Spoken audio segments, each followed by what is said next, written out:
হাসপাতালে টানা কয়েকদিন ধরে মৃত্যুর সাথে লড়াই করে অবশেষে হার মানল মাগুরায় ধর্ষণের শিকার শিশুটি। ঢাকার সম্মিলিত সামরিক হাসপাতালে চিকিৎসাধীন অবস্থায় কিছুক্ষণ আগে তার মৃত্যু হয়েছে বলে জানিয়েছে আইএসপিআর। এর আগে মজুমদার তিনি জানান, শিশুটির মস্তিষ্ক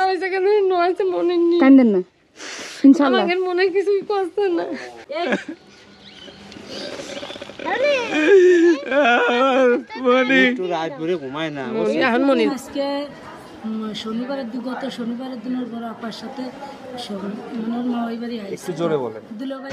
দর্শক, প্রথমেই আপনারা সবকিছু শিরোনাম দেখেছেন, এখন দেখবেন বিস্তারিত আগেই কিছু আলোচনা আপনাদের সঙ্গে করতে চাই। আপনারা স্ক্রিনে যে পিকচারটা দেখছেন, এটা আর কারো নয়, আশিয়ার শেষ বিদায়ের গাড়ি, যে হসপিটাল থেকে তাকে গ্রামের বাড়িতে নেওয়া হচ্ছে। দুঃখের বিষয়, আমাদের বাংলাদেশে এই সমস্ত ধর্ষণগুলা শুধু আশিয়াই নয়, এরকম শত শত আশিয়া ধর্ষণের শিকার হয়েছে, কিন্তু টাকার প্রভাবে, দলের প্রভাবে, ক্ষমতার প্রভাবে পার পেয়ে যায়। দেশের জনগণের একটাই অনুরোধ, এই আসামিরা যেন কোনো কারণেই ক্ষমা না পায় আশিয়ার মারা যাওয়া। টানা কয়েকদিন ধরে মৃত্যুর সাথে লড়াই করে অবশেষে হার মানল মাগুরায় ধর্ষণের শিকার শিশুটি। ঢাকার সম্মিলিত সামরিক হাসপাতালে চিকিৎসাধীন অবস্থায় কিছুক্ষণ আগে তার মৃত্যু হয়েছে বলে জানিয়েছে আইএসপিআর। এর আগে শিশুটির অবস্থা অত্যন্ত সংকটাপন্ন বলে সকালে জানিয়েছিলেন প্রধান উপদেষ্টার উপপ্রেস সচিব আবুল কালাম আজাদ মজুমদার। তিনি জানান, শিশুটির মস্তিষ্ক কাজ করে কার্ডিয়াক অ্যারেস্ট হয়েছিল, রক্তচাপ ও অক্সিজেন লেভেল অনেক কম ছিল। বুধবার রাতেও সেনাবাহিনীর এক ফেসবুক পোস্টে শিশুটির 4 বার হার্ট অ্যাটাক হয়েছে বলে জানানো হয়েছিল। শারীরিক অবস্থার অবনতি হওয়ায় সেনাবাহিনীর পক্ষ থেকে দেশবাসীর কাছে দোয়াও চাওয়া হয়েছিল। শিশুটিকে ঢাকা মেডিকেল থেকে সম্মিলিত সামরিক হাসপাতালে নেওয়া হয় 8 মার্চ। ধর্মের আবেগকে ব্যবহার করে নানাভাবে নারীদেরকে নিচু করে দেখানোর এবং হ্যারাসমেন্ট করার মতো ঘটনা ইতিপূর্বে ঘটেছে। আমরা স্পষ্টভাবে বলে দিতে চাই, আমাদের ধর্ম এই বিষয়টাকে অ্যালাউ করে না। আমাদের ধর্ম আমাদের নারীদেরকে সর্বোচ্চ সম্মানের জায়গায় রাখার স্বীকৃতিটা দিয়েছে। যারা এই ধরনের কার্যক্রমের সাথে যুক্ত হয়েছে কিংবা হচ্ছে, তাদেরকে আমরা সতর্ক করে দিতে চাই। সরকার এক্ষেত্রে কোনো প্রকার আসিয়ার নাভি থেকে হাঁটু পর্যন্ত প্লাস্টার করা একটা ছবি ফেসবুকের কল্যাণে আমরা সবাই দেখতে পাচ্ছি। ডাক্তার বলেছেন আসিয়ার ব্লেড দিয়ে প্রথমে কাটা হয়েছে, তারপরে বর্বরতার সাথে তাকে ধর্ষণ করা হয়েছে। আজকে প্রেস ক্লাবের সামনে দাঁড়িয়ে বলতে চাই, জজ সাহেব, চোরের বিচার পরে করেন। মাগুরায় 8 বছরের শিশু আসিয়াকে যে বর্বর শয়তান ধর্ষণ করেছে, তার বিচার আগে করুন। 1,47,570 বর্গ কিলোমিটারের এই দেশে একটি চেয়ারে বসে আপনি সেই ধর্ষণকারীদের মৃত্যুদণ্ড কার্যকর করুন। আজকে প্রেস ক্লাবের সামনে দাঁড়িয়ে আন্দোলন করছি আমরা। জজ সাহেব, মৃত্যুদণ্ডের রায় দিবেন আপনি।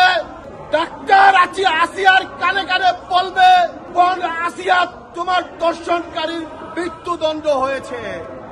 আজকে শুধু একটি কথা বলতে চাই, আসিয়াকে যেভাবে ধর্ষণ করা হয়েছে, এটার জন্য কোনো তদন্তের দরকার নাই, এটার জন্য বিচার বিলম্ব করার কোনো দরকার নাই।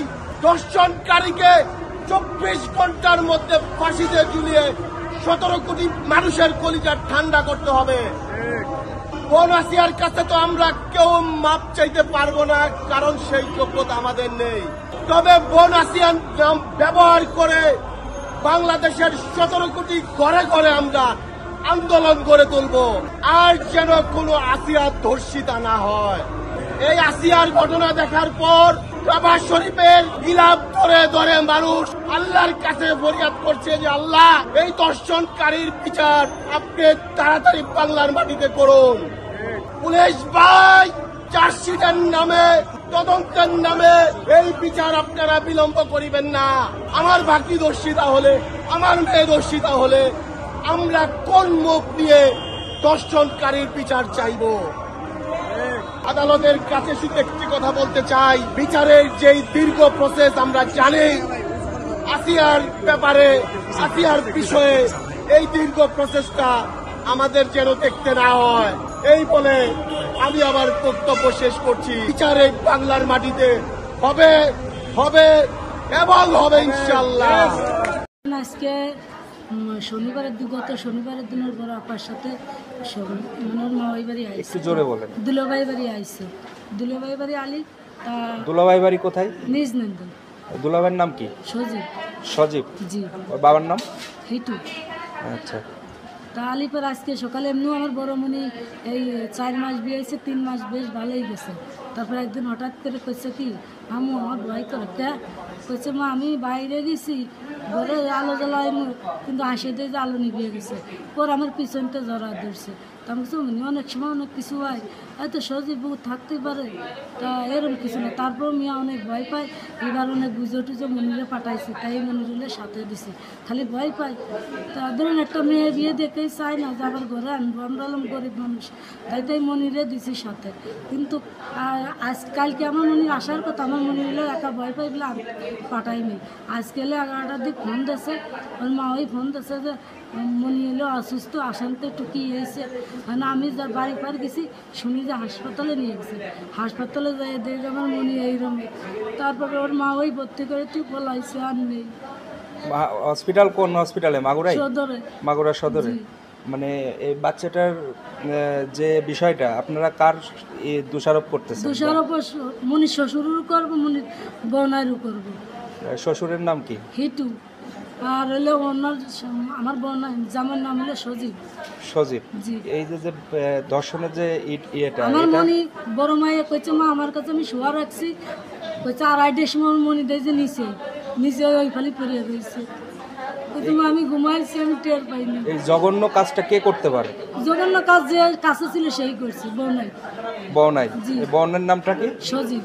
সজীব। জি। আচ্ছা, বাচ্চাটা কিসে পড়ে? 3-তে। ক্লাস 3-তে পড়ে। ও বোনের বাড়ি গেছে কবে? গেছে শনিবারের দিন। এই শনিবারে? জি। আচ্ছা আচ্ছা। তো আপনারা ফরিদপুর নিয়ে আসলেন, তো ফরিদপুর কিভাবে আপনারা জানলেন যে ওইখানে ভর্তি করার পরে আপনারা ছিলেন? ওই জায়গাতে আইনে দিয়ে ভর্তি করেছে, ভর্তি করে তারপরে ডাক্তার মাক্তারে দিয়েছে, সব আইসে এসে দেখেছে ওই অবস্থা। পর আমার সাথে সাথে অ্যাম্বুলেন্স ঠিক করে রিপোর্ট দিয়ে দিয়েছে। আচ্ছা, মানে জরুরি অবস্থা খারাপ এই কারণে? জি। আর ওর যে আমার বড় মনি যে শাশুড়ি পলাইছে। তো আপনারা কি এই যে জঘন্য কাজটা হয়েছে, এই কাজের কি আপনারা যে আমি বিচার দোষী চাই। তার বিচার চান? জি। আচ্ছা। কারণ অত না পারলো, অত সাবাল লোক না যে ডেয়ে রাখবো কিংবা মানুষের কীভাবে একটা মানুষ শিয়ালকুড়ির মতো এইভাবে এরকম কাজ করে। কারণ আপনাদের তো বাচ্চা কাচ্চা আসুক নেই, আমার যে কল দিয়ে বেটে যাচ্ছে সারাদিন বোঝাতে এই অবস্থা দেখছি। কত কষ্ট করে মনি মানুষ করেছি জানেন। আমি গরিব মানুষ, আমি ছোটো মাই বিয়ে দিছি, ওই মনির আব্বুর মাথায় সমস্যা বলে মানুষের মনের বেলায় ছোটো মানুষ বিয়ে দিছি। বড় মনির বয়স বেশি না, 14 বছর বয়স। তো ও কি বলতে পারছে? ও কি বলছে? আমার কোথায় নেই, হুশি নেই, হুশি নেই, যেভাবে রয়েছে সেইভাবেই। মানদিন ও মেয়ের সাথে আমার মনি আসছে, ওদের বাড়ি গেছে, যাওয়ার পরে সকালে হলো আগে কথাবার্তা হয়, এই সকালে হলো ফোন দিয়ে আগে বড় মেয়ে একটু কান্দ হয়ে তারপরে হচ্ছে গিয়ে খবর শুনি যে মেয়ে এডে এরকম। আমরা যাই বাড়ি ফার গেছিলাম, যে বাড়ি ফার দিয়ে খালি বড় মেয়েটা আছে আর কেউ নেই, সব হাসপাতালে আর 2জন কাজ হয়ে গেছে বলে। তারপরে হাসপাতালে যাইয়ে মনির দেখি যে এই অবস্থা। ঠিক আছে, এর ব্যতীত তারপর বলেন যেটা মানে এই যে সুষ্ঠু বিচার কাকে সন্দেহ করতে? এদিকে আসিয়া মৃত্যুর ঘটনায় সেনাপ্রধান এবং ডক্টর ইউনূস নিজেকে অনেক ব্যথিত, কেননা বাংলাদেশে সেনাবাহিনী এবং ডক্টর ইউনূস ক্ষমতা থাকায় অবস্থায় এরকম ধর্ষণ তা মেনে নিতে পারছে না। সেনাপ্রধান এবং ডক্টর ইউনূস বলেছেন তাদেরকে ফাঁসির কাস্টে ঝুলতে হবে, এতটুকু প্রতিশ্রুতি আমি দিতে পারি। এদিকে তার বাবা মার চাহিদা তার ফাঁসি হোক, এই প্রশ্নই আজকের এই নিউজে তার বাবা কি বলছে লাস্ট অংশে শুনে আসুন। যে এই কাজটা করতে পারে বাড়িওয়ালা তো সব কিছু জানে, মেয়েলি বিষয়। আমি এই বিষয়টা ঠিক আছে আমি এই বিষয়টা যখন জানি না তখন আপনার কেমন বলবো বাড়িওয়ালা যেটা কিন্তু বলতেছে- ঘটনাটা ঘটছে মেয়ের বাড়ি থেকে হ্যাঁ মেয়ের বাড়ি থেকে এটা ঘটেছে একটু এবং মেয়ের ঘর থেকে। জি আচ্ছা, মেয়েও আসতে পারে তো আপনারা কি এই এই বাচ্চার যে সাথে যে ঘটনাটা ঘটছে এর কি শাস্তি চান যে অপরাধী?